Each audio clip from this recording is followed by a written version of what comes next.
The guests and other bishops from other places following the boys and brigade band.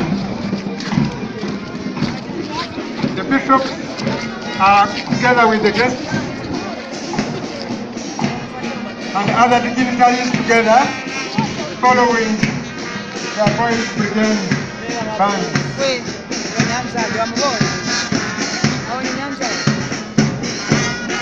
Our bishops baragenda hamwe n'abandi bashya.